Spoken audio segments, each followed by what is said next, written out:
G'day guys, welcome back to VTA. Today we're going to be working on the cylinder head. Mainly just getting the valves out. We're going to see what the seats are like, probably grind them. Basically we're doing a cheap rebuild because we can do most of it ourselves and it's not the end of the world if it's not perfect. So I'm going to load it on the back of the ute and we'll take it over to Dad's place where he's sort of got the tools to do it. So yeah, hope you enjoy. Now we're going to figure out how to pick it up.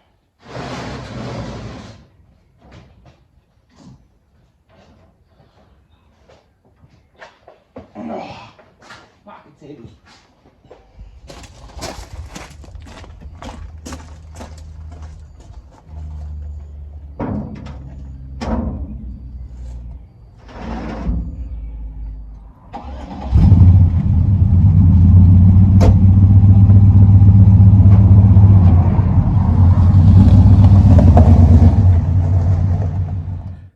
Alright, so here we are at Dad's place. Dad's just out doing some other stuff, so I'm going to get started pulling the head down. My main concern is that our valve spring compressor, which is this one here, is actually not going to be big enough to get around this head, which is definitely a possibility.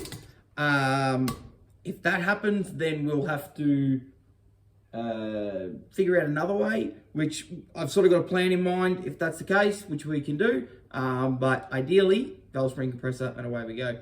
So I'll chuck a time lapse on and we'll start pulling the head apart.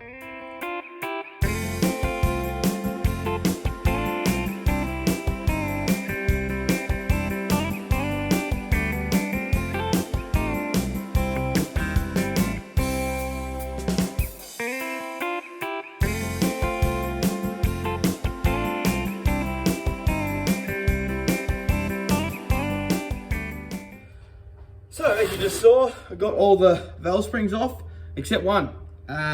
This one appears to be rusted in. The collets are rusted into the retainer. So I think what I'm going to have to do is stick something under the valve so I can lay the head flat, because the combustion chambers are really big, so the valve will try and come open. And then whether I use the press or something just to pop it loose. Possibly what I'll do is I'll stick something under it to start with, tap it with a hammer to try and loosen it, spray it with a bit of WD, of course.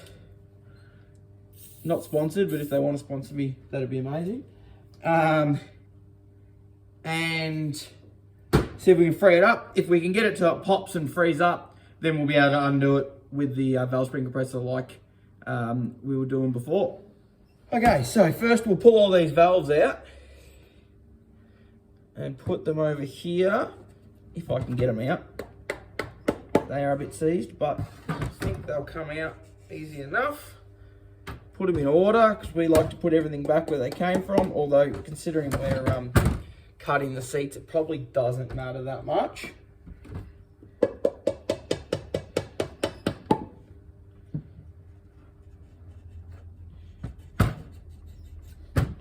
we go.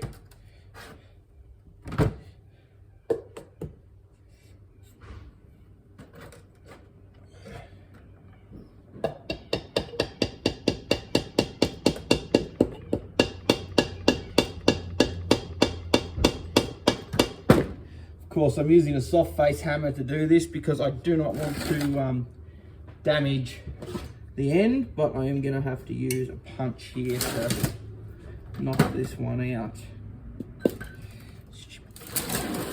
No room. Knock it back up and clean that first. Yeah. It's got to just tap it back up.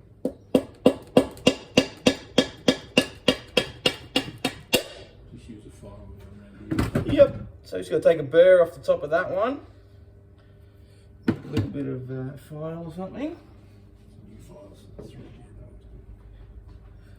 So we'll just very gently see if I can turn it, which it doesn't even really want to turn.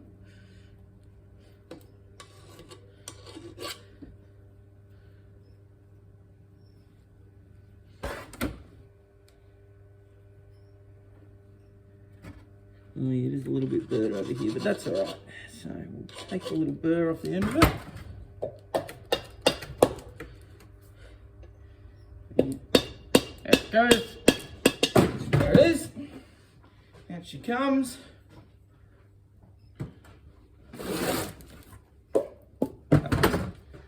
Didn't even need a hammer at all. All right, now we're gonna use this socket to sit underneath this valve. Doing this. Stand this stuff all back up.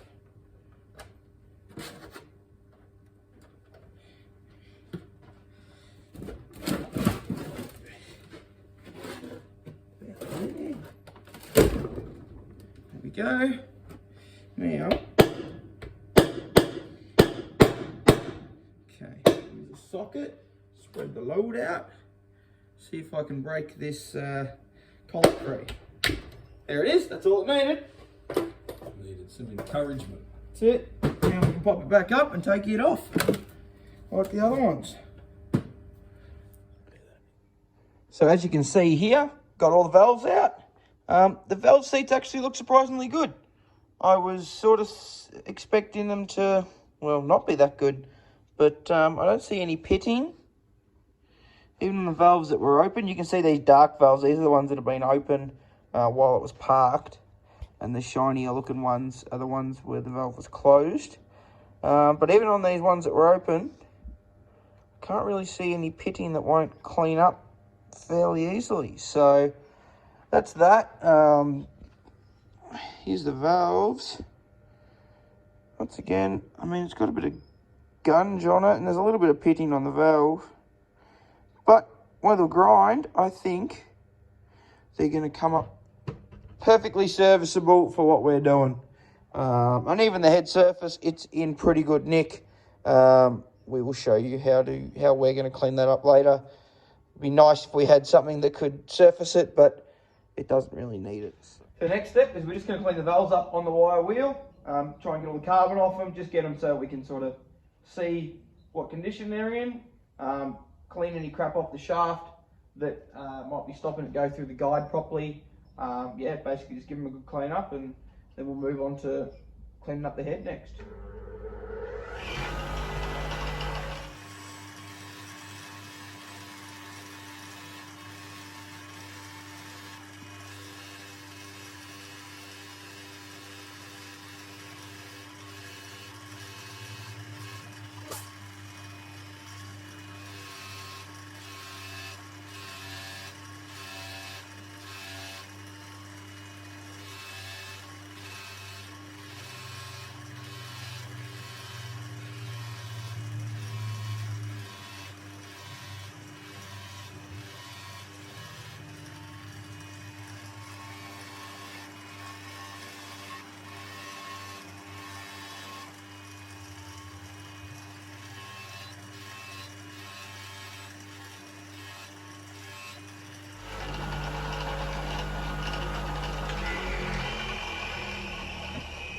So there we go, that one's all cleaned up.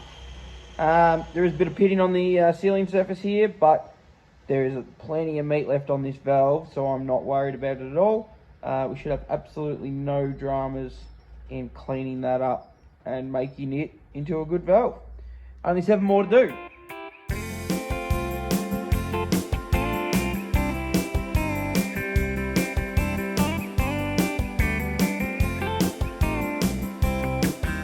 So I've just given the head a little bit of a clean up, just scraped all the muck and grime and stuff off it. And now we've got this little tool. This comes with the valve grinder set, and it's just for cleaning out valve guides. So basically it's going to be a case of line it up.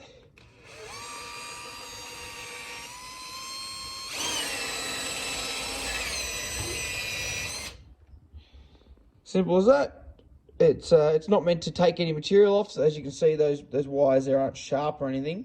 It's literally just to get a bit of the gunk out. I might even spray some WD-40 in there because that helps loosen things up as well.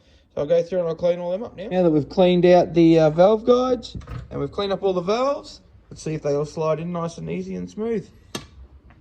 1, 2, 3, 4, 5, 6.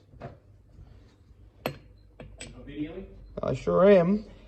Oh, and that one is still stiff. All right, so we're going to have to give that one a better clean out.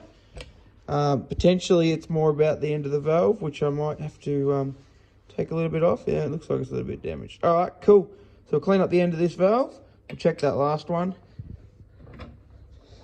Check this last one, make sure it goes in. All right, so this one that was a problem to get out, we are going to have to clean up. Other than that, they all slide in easy. Okay, so this is the valve that wouldn't go in before. I may actually even have to square off the end, the tip of it on the valve grinding machine. But I've just taken a little bit off around the outside. You can sort of just see it there. Just on the bench grinder. Very light tickle, it didn't need much. Put it in there and straight home, no dramas whatsoever. So that's good. All the valves slide in and out nicely now. And now we can think about trying to grind them. Okay, so we're over here at the valve grinder now. This machine, as you can see, is pretty old. We bought it second-hand off Facebook Marketplace. I can't even remember what it cost us, but there you go. It was $100, which is pretty cheap when you think about it. Spent a few dollars tidying it up, but this is our first real time using it. So I've just gone through and I've cleaned up this valve. As you can see, that face looks pretty damn good now. Even just skimmed the end of it to make it happy.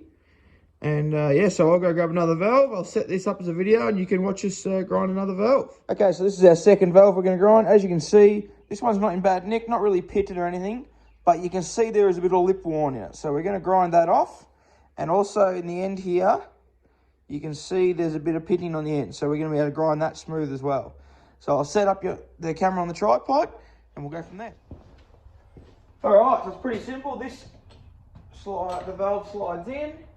Go to about there, and then you tighten the nut up on the end. It tightens the collets, and now it's nice and central. We use this handle to remove the valve in and out, and this one to adjust how deep the cut is. So now we turn it all on. We go valve spinning, machine spinning, coolant.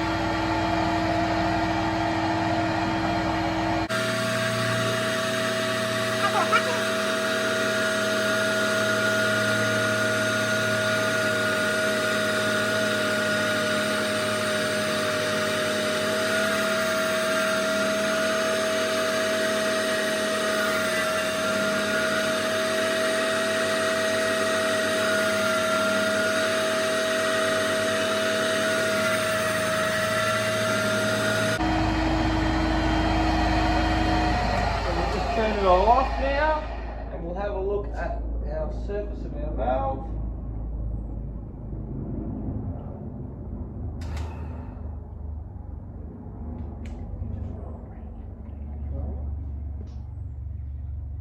Just needs a little tickle. You can see, just look at it, you can see there's a part here where it hasn't quite touched.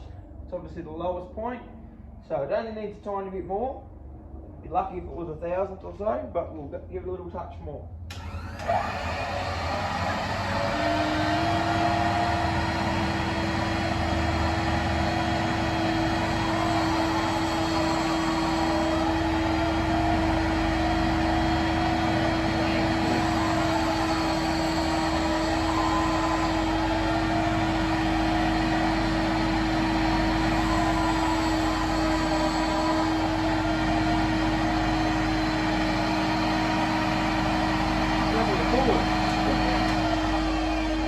Oh, it didn't run back in? Not all of it's run back in. Oh, okay. Like a mix-up somewhere. Yeah, okay, thanks. Oh, have you finished videos? Yeah, so we've actually just run out of coolant there. It does recirculate, but you lose a bit. So we'll have to refill that, which I will do before we take it off, just so that you get the best finish you can. But that's cleaned up plenty now, so we'll fill this coolant back up and we'll give it just a touch, and then we'll move on to grinding the tip. All right, so that's all that needs there. We'll take it off, slip the valve out. Looks pretty nice. Now we go around to this side, slip it into this holder, do that. And now now we can grind the end of this valve. So now we only turn on half the machine. Go down here.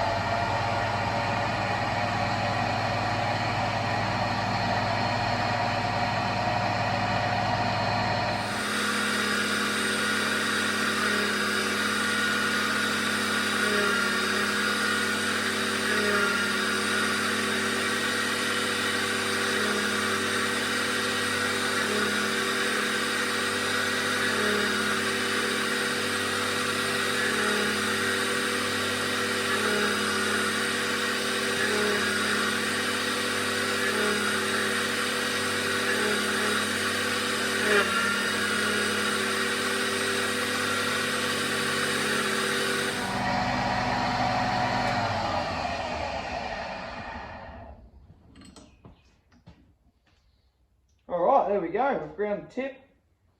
I'll get you a close up on that one. So here's our completed valve. You can see a bit of coolant left there, but once again, nice surface. And the tip, we got all the pitting and stuff out of the tip. So that should be happy to go now.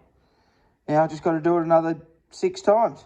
Alright, so I've got all our valves ground, surfaced the tips and all that. So they're all good to go. I've just sort of put them in that board, drilled some holes in the board just to keep them in order. Next I'm going to move on to surfacing the head, the cheapskate's way, and I don't have a head surfacing machine, so we're just going to do it the cheapskate's way. But that's alright, I'll show you how we do that. Alright, so this is my budget way to surface a head. Is it going to be perfectly true and straight if it was warped? I doubt it, but if this is warped with how thick a hunk of cast iron it is, then I'd be surprised. But for what we're trying to do, it doesn't matter. Remember, we got like I don't think a pressure ratio off the top of my head, but it's probably 4 to 1. So I'm not too concerned about it. It's not a pressurized cooling system. There's only one oil passage going through the head, and that is this one, which that's the oil line we fixed earlier. So I'm not too concerned. It'll be fine. So basically what we got, so we got some wet and dry. We got a nice flat machined flat block. Now, we actually had a friend of ours who's a tool maker put this in his, I don't know exactly, I assume it was a mill or something like that, and mill this dead flat for us. So I know this is a flat block. Bit of wet and dry on it, bit of WD-40 on the surface to lubricate it, and yeah, we'll just do a bunch of passes and we'll see how much we need to actually do to get it all flat. So I'll get it started, then I'll probably put a time lapse on.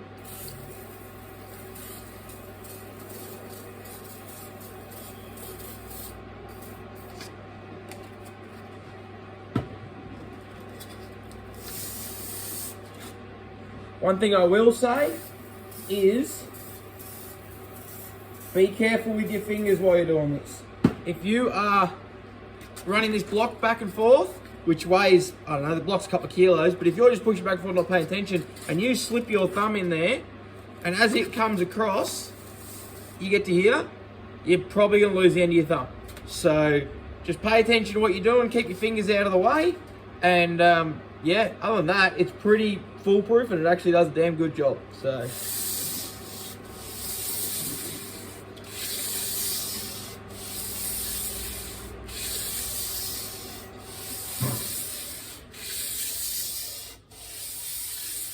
I probably should also say, give the head a bit of a clean up first. If there's any sort of raised spots, whether they're just like bits of carbon or whatever they might be, they can,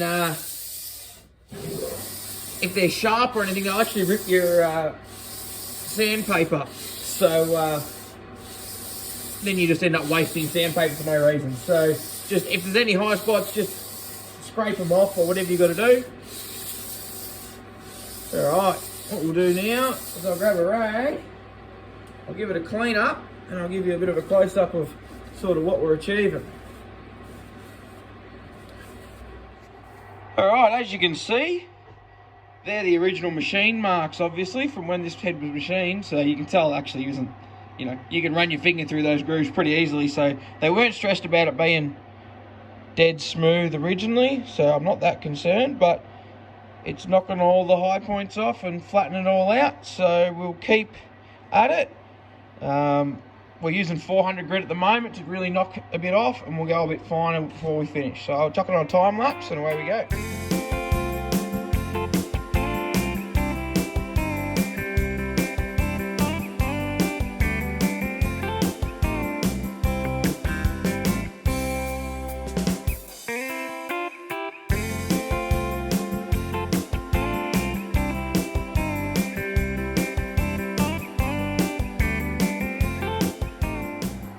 Okay, so I've gone over with the flat block. I've gone down to 600. That's fine enough, in my opinion, what we're doing. It's smoothed it out drastically over what it was. As you can see, like, I know obviously we got more contact here than we did here, but you can still see that it's touching all the high spots of the old machining marks. So you know that it's still pretty flat.